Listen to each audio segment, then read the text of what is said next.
വസുദേവസുതം ദേവം കംസചാണൂരമർദ്ദനം ദേവകീ പരമാനന്ദം കൃഷ്ണം വന്ദേ ജഗദ്ഗുരും. ജഗദ്ഗുരുവായ ഭഗവാൻ ശ്രീകൃഷ്ണന് നമസ്കാരം. ഭഗവത്ഗീതയിലെ രാജവിദ്യാ രാജഗുഹ്യയോഗം എന്ന 9-ാം അധ്യായത്തിൽ നാം പ്രവേശിക്കുകയാണ്. പരമാത്മാവിനെ കുറിച്ചുള്ള അറിവാണ് ഭഗവാൻ അർജുനന് നൽകിക്കൊണ്ടിരിക്കുന്നത്. ഇവിടെ ഭഗവാൻ പറയുന്നു, പരമാത്മാവിനെ കുറിച്ചുള്ള അറിവിനെ നിനക്ക് അനുഭവയോഗ്യമാക്കി തരാം. ഇങ്ങനെ പറഞ്ഞാണ് അധ്യായം തുടങ്ങുന്നത്. ഈ വിദ്യയെ അറിഞ്ഞാൽ സംസാര ദുഃഖങ്ങളിൽ നിന്ന് മോചനം ലഭിക്കും. ഒരു സാധാരണക്കാരന് പോലും മനസ്സിലാകത്തക്ക വിധം ഭഗവാൻ ഉപദേശം നൽകുകയാണ്. ഭഗവാന്റെ വാക്കുകൾ കേൾക്കാം. ഇദം തു ഗുഹ്യതമം പ്രവക്ഷ്യാമ്യനസൂയവേ ജ്ഞാനം വിജ്ഞാനസഹിതം യജ്ഞാത്വാ മോക്ഷ്യസേ അശുഭാൻ. ഈ ജ്ഞാനം വിദ്യകളിൽ വെച്ച് പരമശ്രേഷ്ഠവും രഹസ്യവും പവിത്രവും ഉത്തമവും അനുഭവിച്ചറിയാൻ പറ്റുന്നതുമാണ്. ഈശ്വരധ്യാനം കൊണ്ട് മനഃശുദ്ധി നേടിയവർക്ക് ഈ ജ്ഞാനം അറിയാൻ സാധിക്കും എന്ന് ഭഗവാൻ പറയുന്നു. രാജവിദ്യാ രാജഗുഹ്യം പവിത്രമിതമുത്തമം പ്രത്യക്ഷാവഗമം ധർമ്മ്യം സുസുഖം കർത്തുമവ്യയം. ഇങ്ങനെയുള്ള പരമമായ വിദ്യയെ മനഃശുദ്ധിയുള്ള അസൂയയില്ലാത്ത നിനക്ക് ഞാൻ പറഞ്ഞു തരാം, ശ്രദ്ധയോടെ കേൾക്കുക എന്ന് ഭഗവാൻ അർജുനനോട് പറയുന്നു. ഭഗവാന്റെ ഉപദേശങ്ങൾ തുടരുന്നു.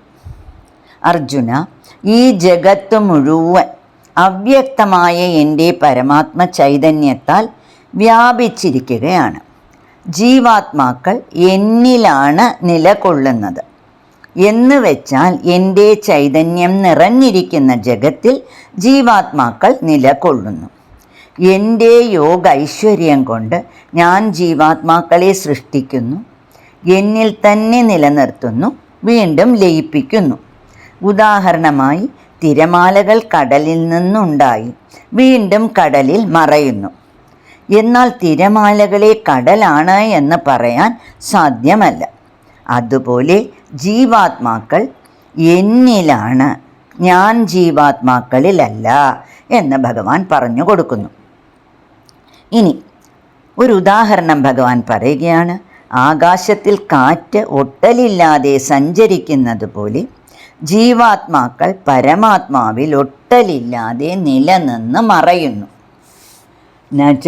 ന ചമത്സ്ഥാനി ഭൂതാനി പശ്യ മേ യോഗമൈശ്വരം ഭൂതഭൃത് ന ച ഭൂതസ്ഥോ മമാത്മാ ഭൂതഭാവനഃ യദാകാശസ്ഥിതോ നിത്യം വായു സർവത്ര ഗോമഹാൻ തദാ സർവാണി ഭൂതാനി മത്സ്ഥാനീത്യുപധാരയാം.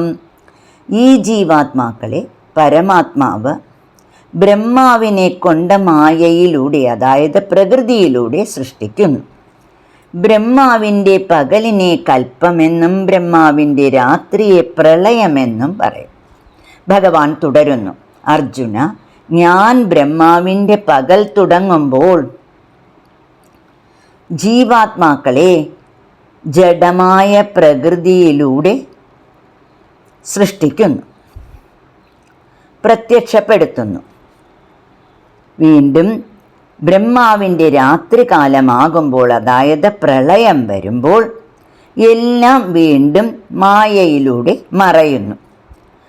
ജീവാത്മാക്കൾ ഗുണങ്ങൾക്കനുസരിച്ച് കർമ്മങ്ങൾ ചെയ്യുന്നു. ജീവാത്മാക്കൾ പ്രത്യക്ഷപ്പെടുന്നതും മറയുന്നതും രണ്ടും ഒരേ പരമാത്മ ചൈതന്യത്തിലാണ്. എന്നാൽ ഉദാസീനനായി ഒട്ടലില്ലാതെ സൃഷ്ടികർമ്മങ്ങളെ ചെയ്യുന്ന പരമാത്മാവിനെ ഈ കർമ്മങ്ങളൊന്നും തന്നെ ബന്ധിക്കുന്നില്ല. ന ച മാം താനി കർമാണി നിബധ്നന്തി ധനഞ്ജയ. ഇവിടെ ഉദാഹരണമായി സിനിമാ തിയേറ്ററിൽ വെള്ളത്തിര അനക്കമില്ലാതെ സ്ഥായിയായി നിൽക്കുന്നു. ഈ തിരയിലാണ് നാം സിനിമ കാണുന്നത്. സിനിമ കഴിഞ്ഞാൽ വീണ്ടും അതേ വെള്ളത്തിരയാണ് നാം കാണുന്നത്. സിനിമ കാണുമ്പോൾ ഉണ്ടായ പേമാരിയോ അഗ്നിയോ കൊടുങ്കാറ്റോ ഒന്നും തന്നെ തിരയിൽ ഒരു പോറൽ പോലും ഉണ്ടാക്കുന്നില്ല. ഇതുപോലെയാണ് പരമാത്മ ചൈതന്യം സ്ഥായിയായി നിൽക്കുന്നു. ജീവാത്മാക്കൾ ചെയ്യുന്ന കർമ്മങ്ങളൊന്നും തന്നെ പരമാത്മാവിൽ ഒരു ബന്ധവും ഉണ്ടാക്കുന്നില്ല.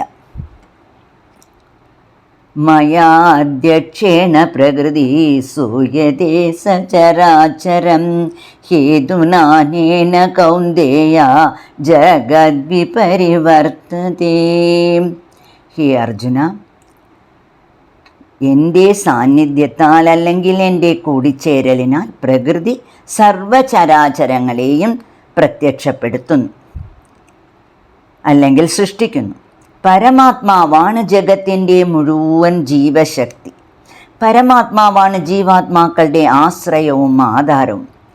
ഇത് നാം മനസ്സിലാക്കുന്നതിന് വേണ്ടിയാണ് ഭഗവാൻ പല തവണകളിലായി നമുക്ക് പറഞ്ഞു തരുന്നത്. 9-ാം അധ്യായം രാജവിദ്യ രാജഗുഹ്യ യോഗത്തിൽ 1 മുതൽ 10 വരെയുള്ള ശ്ലോകങ്ങളാണ് നാം ഇവിടെ മനസ്സിലാക്കിയത്.